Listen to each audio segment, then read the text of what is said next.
আল্লাহ তাআলা হচ্ছেন এই মহা সৃষ্টি জগতের রব, আর আমার আপনার নবী বিশ্ব নবী রাহমাতাল লিল আলামিন হলো এই গোটা সৃষ্টি জগতের জন্য রহমত। মিরাজের মাধ্যমে আল্লাহ তাআলা তার রাসূলকে আরশে আজিমে দাওয়াত দিয়ে নিয়ে আল্লাহ তাআলা বলছেন, ও আমার হাবিব খবরদার আজকে আপনি জুতা খুলবেন না, আপনার জুতার নিচে আজকে আমি আমার গোটা সৃষ্টি জগৎকে আমি আপনার জুতার নিচে দিয়ে দিলাম। আল্লাহ হচ্ছেন এই মহাবিশ্বের রব, আর আমার আপনার রাসূল হচ্ছেন মহাবিশ্বের রহমত। আমার ভাইয়ের, আল্লাহ রাব্বুল আলামিনের দরবারে গিয়ে আল্লাহ তাআলার রাসূল একেবারে খালি হাতে যান নাই, বরং আল্লাহ তাআলার রাসূল আমার আপনার রবের জন্য 3টা হাদিয়া নিয়েছেন। কয়টা? 3টা। আল্লাহ তাআলার রাসূল আল্লাহর দরবারে গিয়ে বলেন, আত-তাহিয়াতু লিল্লাহি ওয়াস-সালাওয়াতু ওয়াত-তাইয়্যিবাত। আল্লাহ তাআলা তার বন্ধুর, আল্লাহ তাআলার রাসূল তার বন্ধুর দরবারে 3টি হাদিয়া নিয়ে গেলেন। 1 নম্বর হলো তাহিয়াত। এই পৃথিবীতে যত প্রশংসা আছে, মানুষ তার কর্মময় জীবনের জন্ম থেকে শুরু করে তার মৃত্যু পর্যন্ত যত কিছু করে, যত কাজের যত প্রশংসা আছে, ওগো আল্লাহ গোটা সৃষ্টি জগতের পক্ষ থেকে যত প্রশংসা আছে সমস্ত প্রশংসাকে আমি আপনার কদমে হাদিয়া করে দিলাম। 1 নম্বর হাদিয়া হলো তাহিয়াত। যত প্রশংসা আছে সব প্রশংসা হবে কার জন্য? আজকে মানুষের প্রশংসা করে কিন্তু আল্লাহর প্রশংসা করে না।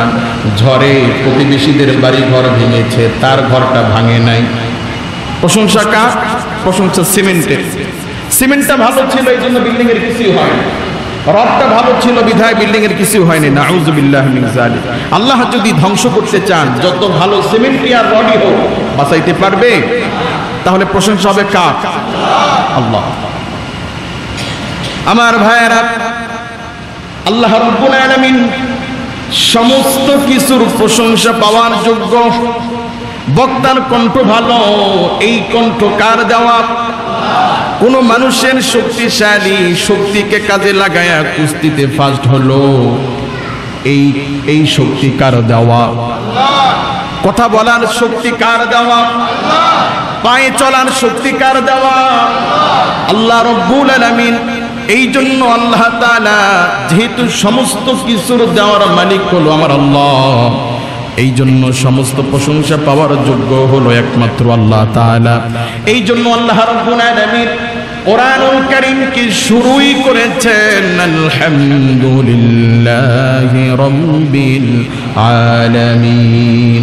যে সব প্রশংসা এই বিশ্ব জগতের মালিক আল্লাহ সুবহানাহু ওয়া তাআলার জন্য। যদি বলুন ঠিক কি না? তো আমার আপনার নবী আল্লাহ তাআলার দরবারে প্রথম হাদিয়া দিলেন তাহিয়া। ও আল্লাহ, এই সৃষ্টি জগতের ভিতরে যত প্রশংসা আছে রব্বুল আলামিন সমস্ত প্রশংসাকে আমি আপনার দরবারে হাদিয়া করলাম। 2 নম্বর হলো ওয়াস-সালাওয়াত। আয় আল্লাহ তাআলা শরীর দিয়ে শারীরিক যত ইবাদত আছে সব শারীরিক ইবাদত গুলোকে আমি আপনার দরবারে আপনার সন্তুষ্টির জন্য হাদিয়া করে দিলাম। 3 নম্বর হলো ওয়াস-সালাওয়াতু ওয়াত-তাইয়্যিবাত। আয় আল্লাহ, এই পৃথিবীতে আর্থিক যত ইবাদত আছে, দান সদকা করা, যাকাত দেওয়া, মানব সেবা করা, অর্থ দিয়ে যত ভালো কাজ আছে ওগো আল্লাহ, এই সমস্ত আর্থিক ইবাদত গুলোকে আমি আজকে মিরাজের রজনীতে আপনার দরবারে হাদিয়া দিলাম। তো আল্লাহর রাসূল কয়টি হাদিয়া দিলেন? কি কি বলেন তো? তাহিয়াত অর্থাৎ সমস্ত প্রশংসা, সমস্ত শারীরিক ইবাদত আর সমস্ত আর্থিক ইবাদত। আমার ভাইয়ের, আল্লাহ তাআলার রাসূলের এই 3টি হাদিয়া পেয়ে আমার আপনার রব আল্লাহ রব্বুল আলামিন খুশি হয়ে তিনটার বিনিময়ে আল্লাহ রব্বুল আলামিনও তিনটা হাদিয়া দিলেন। আল্লাহ তাআলা বলেন, আসসালামু আলাইকা আইয়ুহান নাবিয়্যু ওয়া রাহমাতুল্লাহি ওয়া বারাকাতুহু। আল্লাহ পাক তিনি তিনটি হাদিয়া দিলেন। প্রথমটি হচ্ছে সালাম। প্রথমটি কি? সালাম। সালাম মানে কি? শান্তি। সালাম মানে শান্তি। তার মানে হলো এই পৃথিবীতে যারা চলার পথে কর্মময় জীবনে প্রত্যেকটি কাজে যারা আল্লাহ রব্বুল আলামিনের শুকরিয়া আদায় করবে, আল্লাহ তাআলার প্রশংসা করবে, আল্লাহ রব্বুল আলামিন এই প্রশংসার বিনিময়ে বান্দার প্রতিটি কাজের ভেতরে আল্লাহ তাআলা প্রশান্তি দান করে দিবে। আপনি দোকানে বেচাকেনা ভালো হয়েছে, প্রশংসা করবেন কার? আল্লাহ। যেই কাজে যত বেশি আল্লাহর প্রশংসা হবে ওই কাজের ভিতরে আল্লাহ রাব্বুল আলামিন তত বেশি প্রশান্তি দান করবেন, শান্তি দান করবেন। আগের চাইতে আজকের যুগের মানুষের রোজগার বেড়েছে, আয় বেড়েছে, কিন্তু শান্তি নাই। কথা বলেন ঠিক কি না? কারণ হলো মানুষ তার এই কর্মময় জীবনে প্রত্যেকটি ক্ষেত্রে আজকে আল্লাহর প্রশংসা নাই। দোকান খুলতে আল্লাহর প্রশংসা নাই, বেচা কেনা করতে আল্লাহর প্রশংসা নাই। দেখা যায় যেই দিন তার বেচা কেনা হয় না ওই দিন আল্লাহকে ডাকে, আর যেদিন বেচা কেনা বেশি হয়েছে ওই দিন নামাজও নাই আর আল্লাহর কথাও তার স্মরণ না। আজ থেকে 10 বছর আগে নামাজের মুসল্লিদের ভিতরে গরিবের সংখ্যা ছিল বেশি, ধনীদের সংখ্যা ছিল কম। দুর্ভাগ্যজনক হলেও সত্য, আজকে মসজিদগুলোতে গরিবের সংখ্যা কম, ধনীর সংখ্যা বেশি। যদি বলুন ঠিক কি? যারা রিকশা চালায় আজকের যুগে দেখা যাচ্ছে প্রায় 70 থেকে 80% রিকশা চালক নামাজ পড়ে। কথা বলেন ঠিক কিনা? যারা ভিক্ষুক, এই ভিক্ষুকদের ভিতরে দেখবেন প্রায় 70 থেকে 80% ভিক্ষুক সারাদিন আল্লাহর নামে সাইল করছে, ভিক্ষা করছে, কিন্তু দিন শেষে নামাজের ওয়াক্তে তার নামাজের খবর নেই। তো আল্লাহ রাব্বুল আলামিন বলেন, আসসালামু আলাইকা আইয়ুহান নাবিয়্যু ওয়া রাহমাতুল্লাহি ওয়া বারাকাতুহু। ওগো আমার নবী, জীবনে চলার পথে যারা যত বেশি আল্লাহর প্রশংসা করবে আমি আল্লাহ রাব্বুল আলামিন তাদের প্রত্যেকটা কাজের ভেতরে প্রশান্তি দান করে দিব। মানুষের চলার জন্য শান্তির চাইতে বড় নিয়ামত আর কিছু আছে? আপনি 1000 টাকা রোজগার করেন, আপনি 1000 ক্ষমতার মালিক হন, আপনার চলার পথে অন্তরে যদি শান্তি না পান, ঘরে যদি শান্তি না থাকে, এই টাকা পয়সা, এই বিল্ডিং, এই ছেলে মেয়ে কোনো কাজে আসবে? এগুলো ভালো লাগবে? আর কিছুই নাই। যদি অন্তরে আল্লাহ শান্তি দেন, এর চাইতে বড় নিয়ামত আর কিছু আছে? তো আমার ভাইয়েরা, এই পৃথিবীতে জীবনে চলার পথে যে যত বেশি আল্লাহ রাব্বুল আলামিনের প্রশংসা করবে, কাজের আগে, কাজের পরে, কাজের মাঝে আল্লাহ রাব্বুল আলামিন এই প্রশংসা করার কারণে বান্দার প্রত্যেকটি কাজের ভেতরে আল্লাহ তাআলা প্রশান্তি দান করবেন।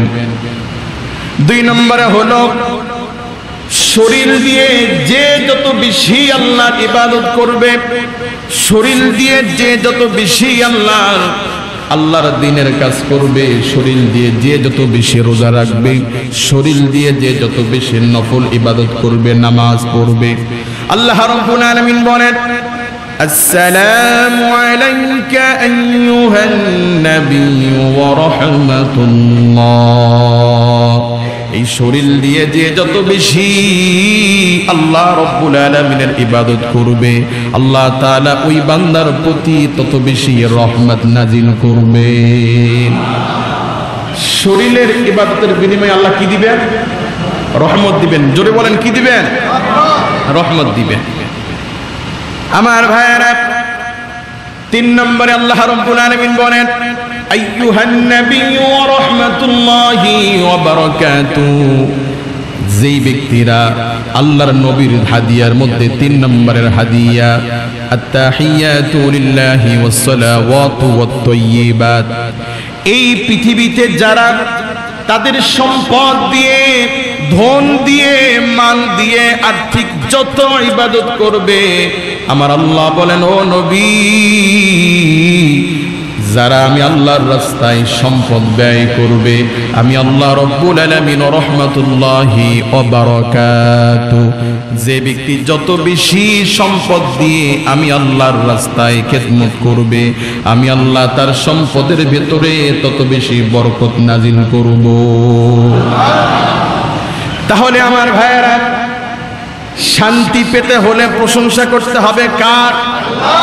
রহমত পেতে হলে শরীর দিয়ে ইবাদত করতে হবে কার? আর যে যত বেশি বরকত কামনা করে, যে যত বেশি আর্থিক উন্নতি কামনা করে, তার উচিত বেশি বেশি করে আল্লাহ রব্বুল আলামিনের রাস্তায় ব্যয় করা। আমরা করব তো ইনশাআল্লাহ। তো আল্লাহ রাব্বুল আলামিনের এই তিনটা হাদিয়া পেয়ে আল্লাহ তাআলার রাসূল বললেন, আসসালামু আলাইনা ওয়া আসসালামু আলাইনা ওয়া আলা ইবাদিল্লাহিস সালিহিন। ও আল্লাহ, আপনি আমাকে যে হাদিয়া দিয়েছেন, ওয়া আলা ইবাদিল্লাহিস সালিহিন, আমি এই হাদিয়াগুলোকে আমার উম্মতের ভিতরে যারা নেককার, যারা সালেহ, আমি আমার এই হাদিয়া সমস্ত উম্মতের ভিতরে আমি আল্লাহ উৎসর্গ করে দিলাম। অর্থাৎ আয় আল্লাহ, আপনি যে আমার তিনটা হাদিয়া পেয়ে আমাকে আপনি যে তিনটা হাদিয়া দিলেন, এই তিনটা হাদিয়া আমি আমার ভিতরে সীমাবদ্ধ না রেখে, ওগো আমার আল্লাহ, এই পৃথিবীতে আমার যেই সমস্ত নেককার আল্লাহ ওয়ালা সালেহিন উম্মত যারা থাকবে, আপনার এই হাদিয়াগুলো আমি সকলের মাঝে বন্টন করে দিলাম। কন্যা সুবহানাল্লাহ। আল্লাহ এবং তার রাসূলের এই কথোপকথন শুনে ফেরেশতারা বললেন, আশহাদু আল্লা ইলাহা ইল্লাল্লাহ ওয়া আশহাদু আন্না মুহাম্মাদান আবদুহু ওয়া রাসূলুহু। বলি সুবহানাল্লাহ।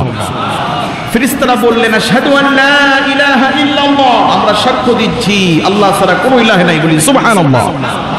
ওয়া আন্না মুহাম্মাদান আবদুহু ওয়া রাসূলুহু, আর মুহাম্মাদুর রাসূলুল্লাহ সাল্লাল্লাহু আলাইহি ওয়াসাল্লাম, তিনি হলেন আল্লাহর রাসূল এবং আল্লাহ তাআলার বান্দা। এই হলো আল্লাহ এবং তার রাসূলের সংক্ষিপ্ত আলোচনা, যেটা হাদিসে এসেছে। এটা ছাড়াও আল্লাহ এবং আল্লাহ রাসূলের মাঝে আরো আলোচনা হয়েছে। বিশেষ করে আল্লাহ রাব্বুল আলামিন মিরাজের মাধ্যমে এমন একটা বিশেষ গিফট গোটা দুনিয়ার মুমিনদের জন্য আল্লাহ তাআলা দান করেছেন। এই পৃথিবীতে আল্লাহ তাআলা ইসলামের ভিতরে বহু ফরজ দিয়েছেন, বহু হারাম দিয়েছেন, বহু আদেশ করেছেন, বহু নিষেধ করেছেন। আল্লাহর প্রত্যেকটি বিধিবিধান, কোরআনের প্রত্যেকটি আয়াত, ইসলামের প্রতিটি বিধানকে ভায়া হয়ে জিবরাইল আলাইহিস সালাতু ওয়াস সালামের মাধ্যমে আমার আল্লাহ এই উম্মতের উপরে আল্লাহ পাঠিয়েছেন। কিন্তু একটা মাত্র ইবাদত, যেই ইবাদত এত দাম, এত দাম, যে আল্লাহ রাব্বুল আলামিন ওই ইবাদতটাকে ফেরেশতার মাধ্যমে না দিয়া স্বয়ং আল্লাহ নিজে তার হাবিবকে দিয়েছেন। আমার ভাইরা, আল্লাহ তাআলার রাসূল বলেন, আল্লাহ তাআলার রাসূল বলেন, হাদিসটি বর্ণনা করেন আব্দুল্লাহ ইবনে উমর রাদিয়াল্লাহু তাআলা আনহু, বুনিয়াল ইসলামু 50 শাহাদাতি আল্লা ইলাহা ইল্লাল্লাহ ওয়া আন্না মুহাম্মাদান আবদুহু ওয়া রাসূলুহু।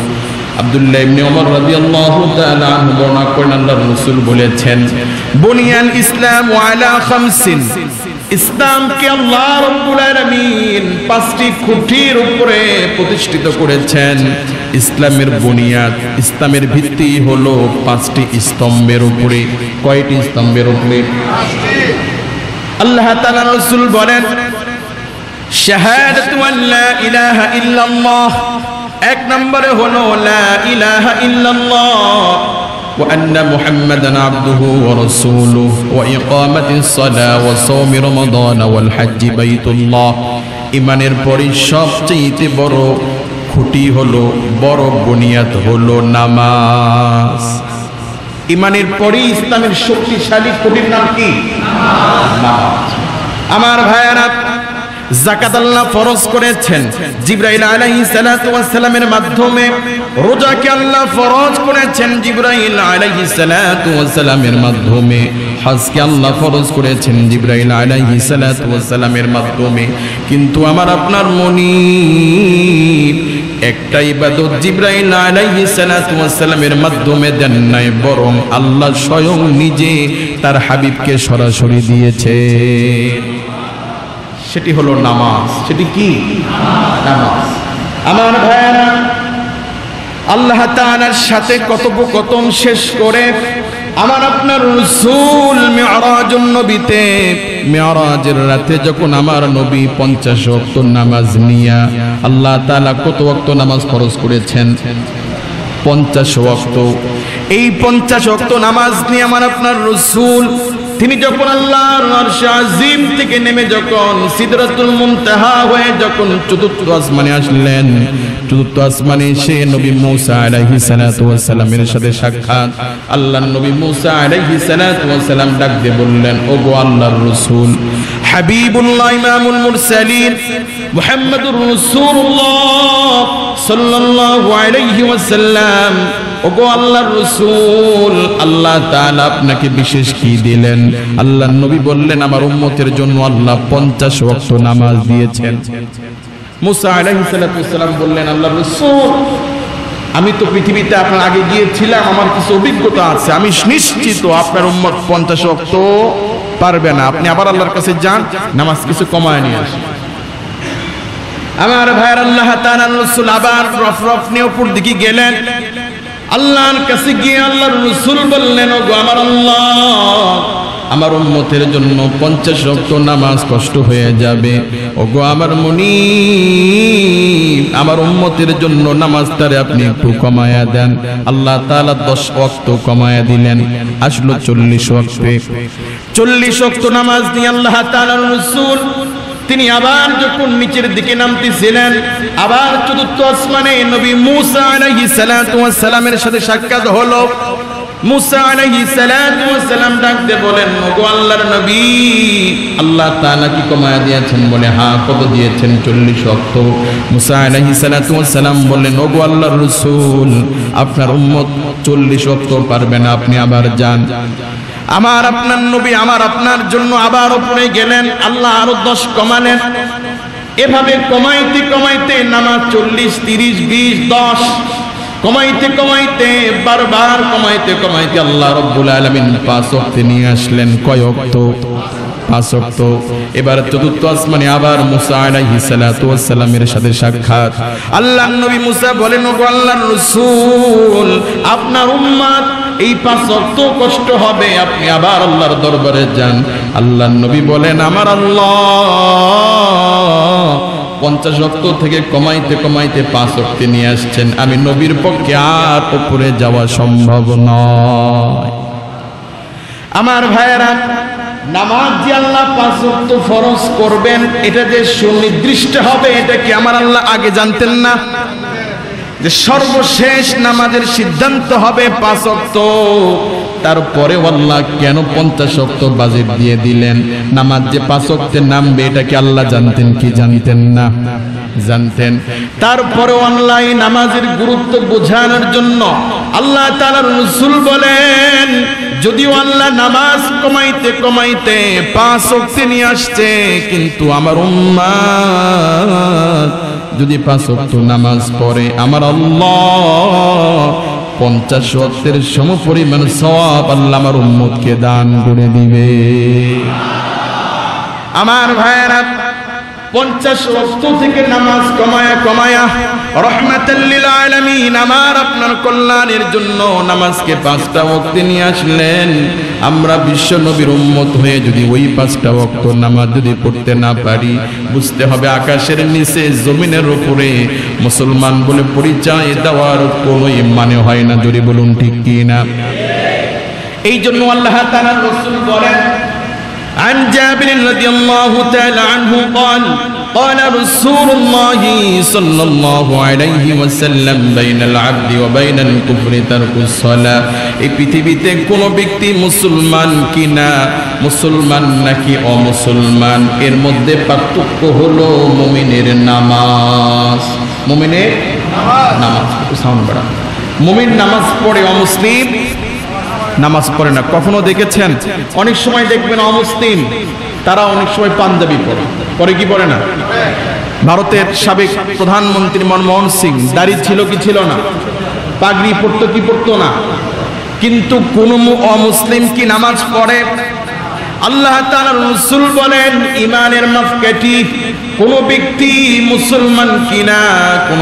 মুসলমান কিনা নাকি অমুসলিম এর মধ্যে পার্থক্য হলো বাইনাল আবদি ওয়া বাইনাল কুফরি তারকুস সালাহ অর্থাৎ পৃথিবীতে যারা মুমিন যারা মুসলমান তারা নামাজ পড়ে আর যারা মুসলমান নয় তারা কখনোই নামাজ পড়ে না জোরে বলুন ঠিক কি না আমি আমার এই 2-3 বছরে এখানে আসার পরে মসজিদে অনেক বিষয়ে আলোচনা করার চেষ্টা করেছি কিন্তু প্রত্যেকটা জুমায় না হলেও বেশিরভাগ ক্ষেত্রে আমি চেষ্টা করেছি আপনাদেরকে নামাজের ব্যাপারে হালকা কিছু বলার জন্য বলেন ঠিক কি না কারণ একজন মুসলমানের জন্য ঈমানের পরে নামাজের মতো শ্রেষ্ঠতম কোন ইবাদত আকাশের নিচে জমিনের উপরে আর নাই আকাশের নিচে জমিনের উপরে নামাজের মতো আর শ্রেষ্ঠ ইবাদত নাই আমার ভাইয়ের আল্লাহ তাআলা কোরআনুল কারীমের ভিতরে সূরাতুল মুদাসসিরে বলেন জাহান্নামীদেরকে যখন আল্লাহ তাআলার ফেরেশতারা যখন ধিক্কার দিয়ে বলবে রে আল্লাহর গোলাম লক্ষ লক্ষ মানুষ দুনিয়াতে ছিল তুমি কেন জাহান্নামে আসলা তোমার গ্রামের ওই ব্যক্তিটা জান্নাতে গেল তোমার দোকানে কর্মচারী তোমার চাইতে গরিব ছিল ওই ব্যক্তি জান্নাতে গেল তুমি মালিক হওয়ার পরও কেন জাহান্নামে তুমি আসলা আল্লাহ তাআলা সূরাতুল মুদাসসিরে বলেন মা সালাকাকুম ফি সাকার ফেরেশতারা যখন জাহান্নামীদেরকে যখন লক্ষ্য করে বলবে রে জাহান্নামীরা কোন অপরাধের কারণে তোমরা এই জাহান্নামে আসলা আল্লাহ বলেন ক্বালু ওই দিন জাহান্নামীরা জবান খুলে তারা বলবে তারা জবাব দিবে লাম নাকু মিনাল মুসাল্লিন দুনিয়াতে থাকাকালীন আমরা বেনামাজি ছিলাম কি ছিলাম লাম নাকু মিনাল মুসাল্লিন আমরা নামাজ পড়ি নাই এই জন্য আজকে আমরা জাহান্নামী হয়েছি বলি নাউযুবিল্লাহ আল্লাহ তাআলার রাসূল বলেন রে আমার মুমিন শোনো as-সালাতুল মিফতাহুল জান্নাহ জান্নাতের চাবি হলো নামাজ জান্নাতের চাবি কি নামাজ কোন ব্যক্তি মার সেবা করেছে মা দোয়া করেছে সন্তানের জন্য সিদ্ধান্ত হয়েছে মার খিদমতের জন্য তুমি জান্নাতে যাও কোন ব্যক্তি দান করেছে তার দান আল্লাহর কাছে পছন্দ হয়েছে সিদ্ধান্ত হয়েছে যাও তোমার জিন্দেগীর গুনাহ মাফ করে দেওয়া হলো তুমি জান্নাতে যাও এভাবে অনেক ব্যক্তিকে বিভিন্ন ভালো কাজের জন্য যখন জান্নাতে যাওয়ার সিদ্ধান্ত দেওয়া হবে আল্লাহর গোলাম যখন জান্নাতে যাবে জান্নাতে ঢোকার সময় দেখবে তার জান্নাতে তালা দেওয়া জান্নাতি ফয়সালা হওয়ার পরে নামাজ নামক জান্নাতের চাবি না থাকার কারণে আল্লাহর গোলাম জান্নাতে ঢুকতে পারবে না এই জন্য মায়ের নবী বলেন আমার উম্মত শোনো as-salatul মিফতাহুল জান্নাহ নামাজ হলো জান্নাতের চাবি আমার ভাইয়ের একদিন আল্লাহ সাল্লাল্লাহু তাআলা আনহা বলেন ওগো আল্লাহর রাসূল হাসরের মাঠে যেদিন সমস্ত নবীর কোটি কোটি উম্মত থাকবে ওই দিন আপনি আপনার উম্মতকে কিভাবে চিনবেন কিভাবে আপনি আপনার উম্মতের জন্য শাফাআত করবেন মায়ের নবী ডাকতে বলে রে আয়েশা একদল কালো ঘোড়ার ভিতরে যদি কিছু কিছু ঘোড়ার কপালে যদি সাদা দাগ থাকে এদেরকে চেনা যায় কি যায় না আল্লাহ তাআলার রাসূল বলেন আয়েশা শোনো ওই দিন হাসরের মাঠে যারা আমার উম্মত থাকবে ওদের ওজুর স্থানগুলো যারা মুমিন যারা দুনিয়াতে নামাজ পড়তো নামাজ পড়ার কারণে যারা ওযু করতো এই ওজুর স্থানগুলো নূরের আলোর মতো চমকাইতে থাকবে। আর আমি নবী এই আলো দেখে দেখে আমার উম্মতের জন্য আমি সুপারিশ করব। বলেন, যারা নামাজ পড়ে না তারা কি ওযু করে? করে। তাহলে আপনি যে আল্লাহর নবীর উম্মত, এই পরিচয় আপনি কিভাবে দিবেন? অন্য দিক থেকে আল্লাহর রাসূল বলেন, কবরের জগতে ওই ব্যক্তির কবরে আযাব সবচেয়ে বেশি হবে।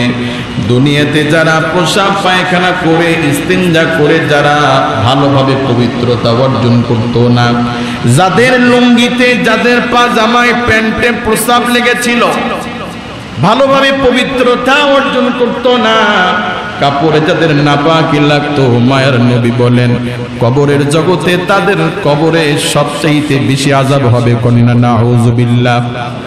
বলেন, যারা নামাজ পড়ে না তারা কি ঢিলা কুলুপ নেয়? ঢিলা কুলুপ সেই ব্যক্তি নাই যেই ব্যক্তি নামাজ পড়ে। তার মাথার ভিতরে চিন্তা আছে, আমাকে তো নামাজ পড়তে হবে, আমার প্যান্টে আমার লুঙ্গিতে নাপাক লাগলে তো নামাজ হবে না। এই জন্য যারা নামাজ পড়ে না তারা প্রসাব পায়খানা করে ঢিলা কুলুপ নেয় না। জোরে বলুন ঠিক কি না? এই জন্য নামাজ এটি এমন একটি ইবাদত, নামাজ পড়লে আল্লাহ রাব্বুল আলামিন মুমিনের জন্য জান্নাতে যাওয়ার পথকে আল্লাহ সহজ করে দেন। আমার আপনার নবী নামাজ সম্পর্কে বয়ান করতে গিয়ে বলেন, আল্লাহ তাআলা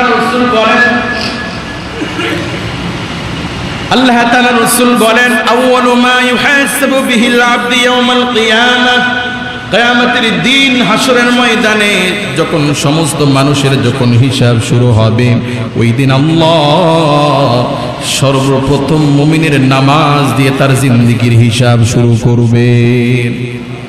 কি দিয়ে হিসাব শুরু হবে? নামাজ দিয়ে।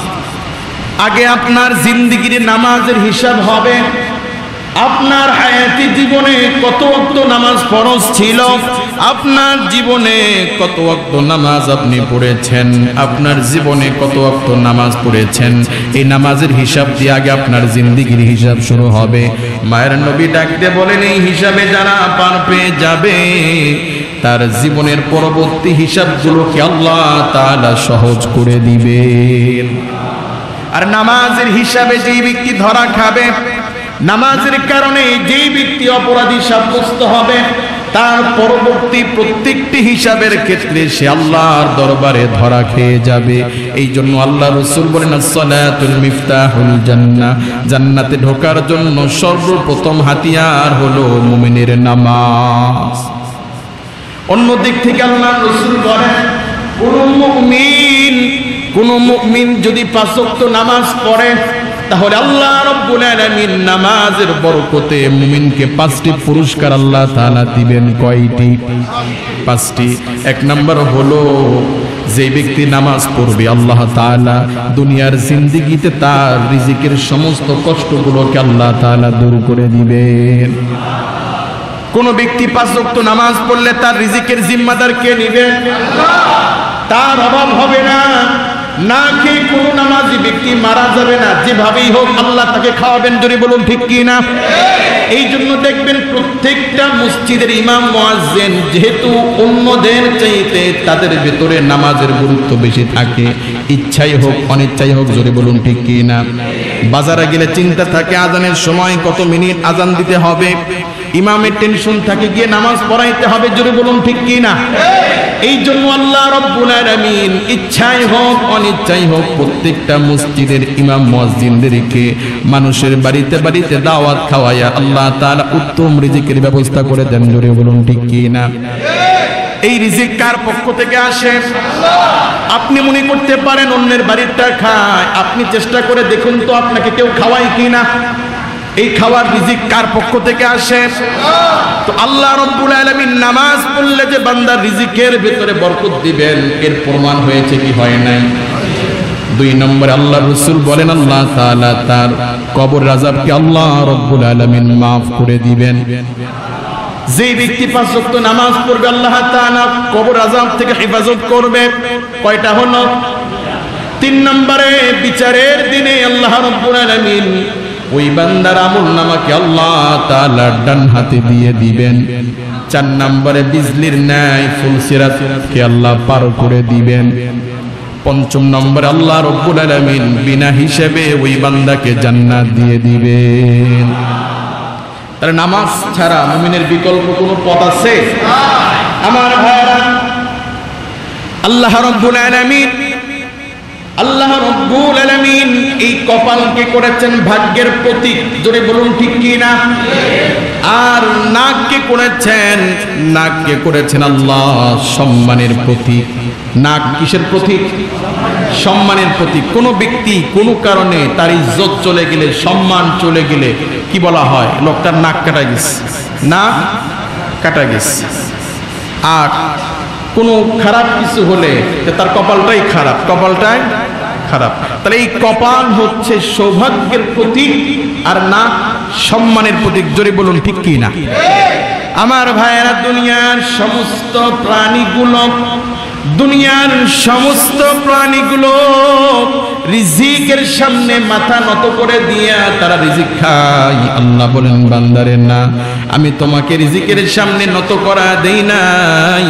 তুমি তোমার এই নাক, এই কপাল দিয়ে যখন নামাজের ভিতরে আমি আল্লাহর কদমে যখন তুমি সিজদা দিবা, আমি আল্লাহ রাব্বুল আলামিন এই নাকের মর্যাদা তোমার নামাজের কারণে তোমার মর্যাদা বাড়ায় দিব, বলি সুবহানাল্লাহ। আর তুমি যখন নামাজ পড়বা, নামাজে গিয়ে যখন তোমার এই দামি কপালটা যখন আমি আল্লাহর কদমে যখন তুমি ঠুকায়া দিবা, আমি আল্লাহ তোমার ভাগ্যের চাবিকেও আমি আল্লাহ তাআলা ঘুরায়া দিব। এই জন্য নামাজ পড়লে মুমিন যখন তার কপাল আর নাকটাকে যখন আল্লাহর কদমে যখন বিলায়া দিবে, ওই বান্দার রিজিকের যাবতীয় টেনশন, যাবতীয় দায়িত্ব আমার আল্লাহ স্বয়ং নিজে গ্রহণ করে। এই জন্য নামাজ পড়বো কি পড়বো না? পড়বো তো ইনশাআল্লাহ। দেখো, এই যে রমাদান চলে আসছে, সামনে শবে বরাত, আমরা হয়তো শবে বরাতের রাত্রে সারা রাত জেগে জেগে নামাজ পড়বো, কিন্তু দুঃখজনক হলেও সত্য, এই আমরাই শবে বরাতের দিন ফজরের নামাজ পড়বো না, শবে বরাতের রাতের আগে জোহরের নামাজ পড়বো না, আসর নামাজ পড়বো না, অথচ সারা রাত নফল নামাজ পড়বো। আমরা কি পাগল? আপনি সারা রাত নামাজ পড়লে, সারা রাত্র কেন, সারা জিন্দেগি ভর নামাজ পড়লে ফজরের 2 রাকাত ফরজ নামাজের সমপরিমাণ হবে। আল্লাহ তাআলার রাসূল বলেন, আমার উম্মত শোনো, আল্লাহ রাব্বুল আলামিন ফজরের নামাজ আর এশার নামাজের ভিতরে আল্লাহ পাক এত বরকত রেখেছেন। যদি মানুষরা জানতো ফজরের নামাজ আর এশার নামাজ পড়লে কত লাভ, তাহলে যার পা নাই হাত নাই ওই ব্যক্তি মাটিতে গড়াগড়ি দিয়ে হলেও মসজিদে নামাজের জন্য চলে আসতো।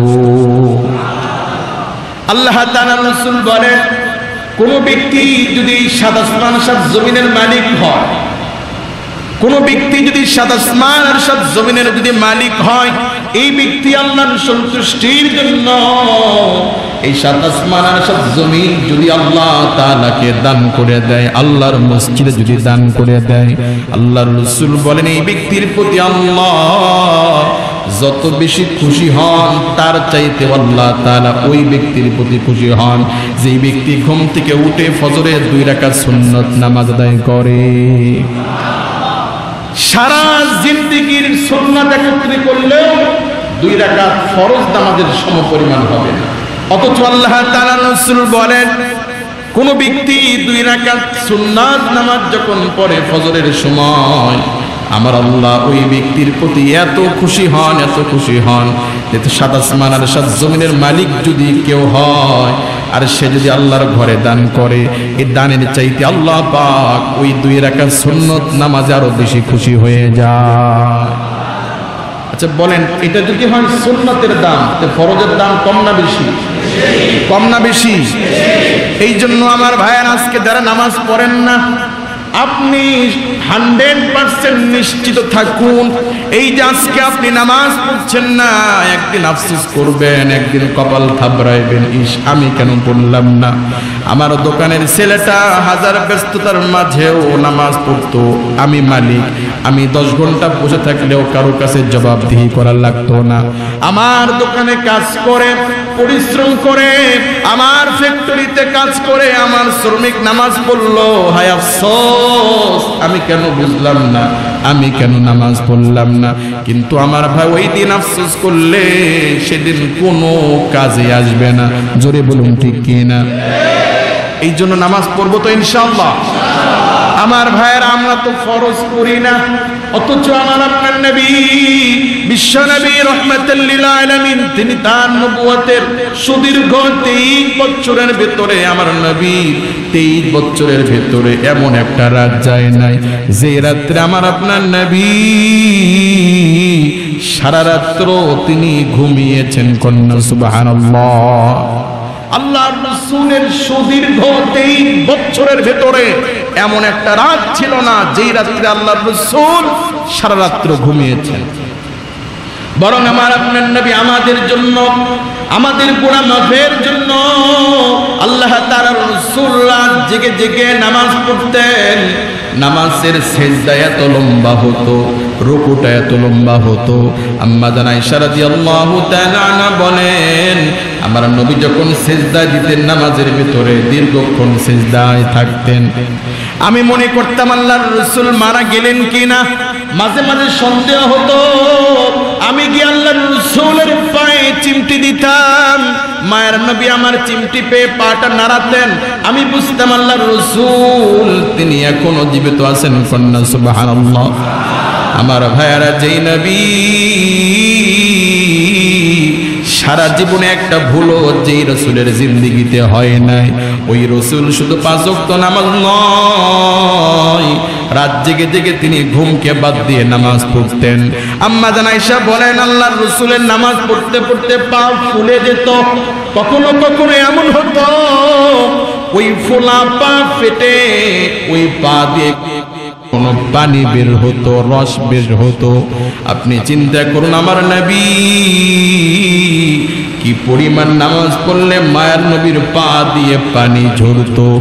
তাহলে আমার আপনার যেই রাসূল তিনি তার জীবনে একটা ভুলও করেন নাই, ওই রাসূল তিনি যদি নফল নামাজ পড়তে পড়তে যদি পা ফুলিয়ে ফেলেন, ওই নবীর উম্মত হয়ে আমরা যদি 5টা ওয়াক্ত নামাজ যদি পড়তে না পারি, বুঝতে হবে আকাশের নিচে জমিনের উপরে আমার চাইতে কপাল পোড়ার কেউ না। আমার ভাইয়েরা, আমাদের হায়াতের তো গ্যারান্টি নাই। এখনো মারা যেতে পারি, এখন যদি মারা যায় আর আমার নামাজটা যদি না হয় আল্লাহর কাঠগড়ায় আমি দাঁড়ায়া কি জবাব দিব? আপনি যদি নামাজ না পড়েন আর বেনামাজি হয়ে যদি আপনি মারা যান, আপনি ঈমান নিয়ে কবরে যেতে পারবেন কি পারবেন না তার কি কোনো গ্যারান্টি আছে? বেনামাজি অবস্থায় যদি আপনি মারা যান, মৃত্যুটা যদি বেনামাজি অবস্থায় হয়, আপনি ঈমান নিয়ে কবর যেতে পারলেন কি পারলেন না তার কোনো গ্যারান্টি আছে? যদি আপনার এই মৃত্যুটা ঈমান হারা হয়ে মারা যায়, আপনি নিশ্চিত থাকুন আকাশের নিচে জমিনের উপরে কুত্তা বলেন, শুকুর বলেন, ওদের যে মূল্য আছে আপনি তার চাইতে হাজার হাজার গুণ নিকৃষ্ট। যদি বলুন ঠিক কি না? জারিমান নাই, জারিমান নাই, ওই ব্যক্তি কুত্তার চাইতে আরো বেশি নিকৃষ্ট। ঈমান হলো মানুষের সর্বশ্রেষ্ঠ সম্পদ, আর ওই ঈমান তখনই থাকবে যখন সে নামাজ পড়বে।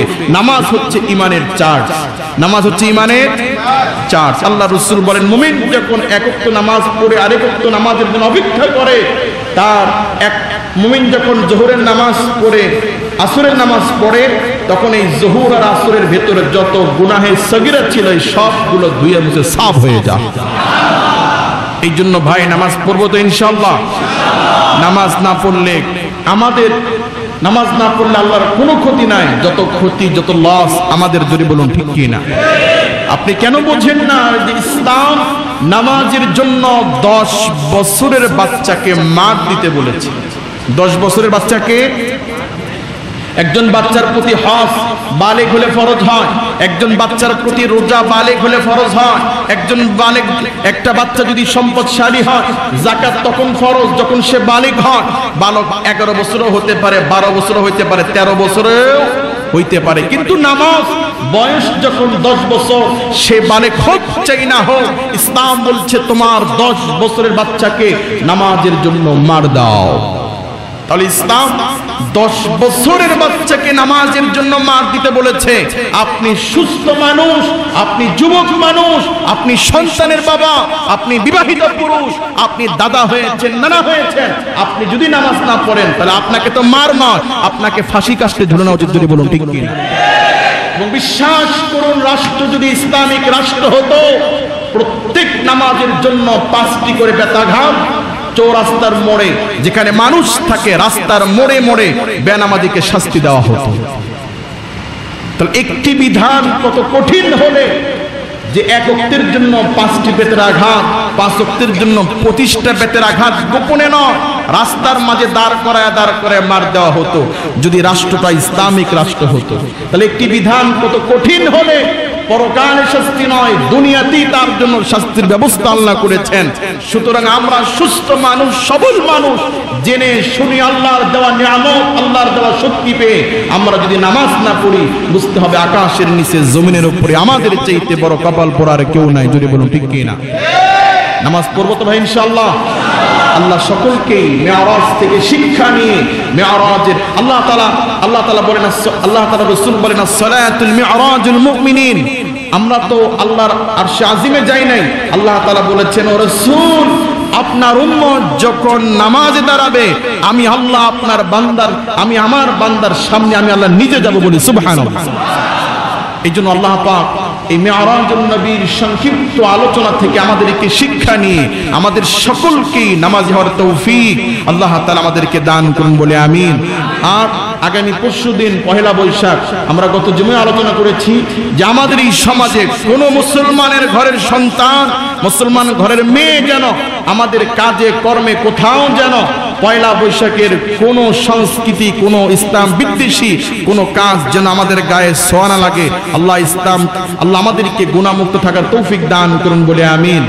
ওয়া আখিরু দাওয়ানা আলহামদুলিল্লাহি রাব্বিল আলামিন। যারা সুন্নাত পড়ে নেই দাঁড়িয়ে চালার